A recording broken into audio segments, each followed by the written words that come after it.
just wanted to share some stuff that I've noticed over the last couple of days. So since In Bulk, which was on the 1st of May when I did my fire thing that I did, ceremony, that's what the word I was looking for. I've been paying particular notice to nature, because I always like, when I'm feeling a bit like having to sort out what I'm doing with my business and stuff like that, and getting back into the groove after sort of winter and spring and the crazy times we've been having recently, I thought it was a really good time to really pay attention to nature, which I do anyway, but sometimes I like to sort of stop and really look at what's going on around. And I've had a couple of opportunities this week where I've ended up doing stuff that I hadn't planned to do. So I went to the woods on Wednesday with my husband, and on the way, going around the Ring Road, I live in York, so it's a city. We do have birds of prey that actually live on York Minster, which is totally crazy, which is amazing. But I noticed going along the Ring Road that we saw a kestrel swoop down and pick up a mouse or something that it was going to eat. So even though it was near a busy road, it was just doing its thing, sort of ignoring that there was loads of traffic going past, etc., etc. And then we got to the woods, and just as we were parking up, so we have a little portion of woodland in a bigger woodland, some deer were coming across our bit of woodland, but obviously saw that we were just about to park up, so did a very quick swerve and went somewhere else. And then I've just been sort of paying attention to the blossom, especially the fact that my favourite tree is cherry blossom, and I've been looking at the cherry blossom trees going, when's the blossom coming out? Because it just seemed a lot later than it has been before. I don't know, it's because we had that little bit of frost. So it just got me thinking about the lessons that we can learn from nature. So the fact that that kestrel was right near a busy road where sometimes some animals might have gone, oh, I don't want to go there. But obviously the magic that happens sort of on those edges. So there's a thing in sort of permaculture where it says a lot of magic happens at the edge of things. So when you've got like a forest and then a field and you've got that bit in between, a lot of magic and diverse stuff can happen in those edges. And that got me thinking about, you know, when I'm doing my business and my home life, there are some magic things that happen in those moments when I'm talking with my kids about my business and they come up with some ideas, or when I'm sort of talking to them about stuff that they're going to do, suddenly something might pop into my head and I'm like, oh, that's a really good idea that I can take to my business. And then looking at the deer that sort of swerved when they saw us coming. So obviously they had a plan on where they were going, probably to get some food or something like that. And then they saw us arrive in the car and it was like, oh, I don't want to do that.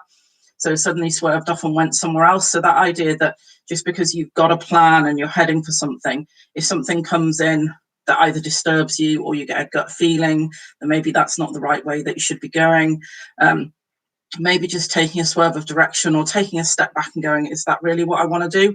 You know, those deer sort of went off to the side and then they were sort of like suspiciously looking like, are they getting what's happening, what's going on? So that idea that maybe sometimes taking a step back and looking at the bigger picture and going, do I want to go down there or do I want to do that, is I thought that was a really good idea. And then I can't remember what the third thing was that I told you, but the blossom. You know, just sometimes being patient, because I was worried that maybe the frost had sort of destroyed the cherry blossom trees, blah, blah, blah. So I was assuming that it would be the same thing, that blossom always comes out at the same time, but it totally doesn't. It does seem that some of the hawthorn and blackthorn comes out first. And those ideas that, you know, if you've got plans and stuff in your life, they don't all have to come to fruition at the same time. And actually, it's been really nice going on my regular walks that have happened since lockdown, that I've actually had the chance to notice those things happening. And maybe I wouldn't have paid as much attention to the fact that some blossoms come out earlier and then some come out later. So it's been really nice to sort of see the blossoms go on some trees and then new ones appear on other ones. And it just got me thinking about how sometimes looking at the power of nature and the fact that all these things just happen in their own time and stuff sometimes is a good idea for us to maybe pay attention to that and go, there's some lessons to be learned there. You know, sometimes changing direction or still going places that maybe other people wouldn't go, like that kestrel. You know, was it looking at the busy road and thinking, oh, no, it was just going, I need to eat something. There's sort of these little things happening there, so I'm going to pay attention to that. So I just thought I'd share those crazy thoughts. It's always crazy thoughts that come into my head about how I can look at things around me and bring in the power of nature to my own life, my changing direction sometimes, or looking at different places to do stuff, or looking at that magic that happens in those places that sometimes maybe you don't notice. So I thought I'd share that with you, wonderful people. Always remember that you are fantastic human beings with lots to share with the world.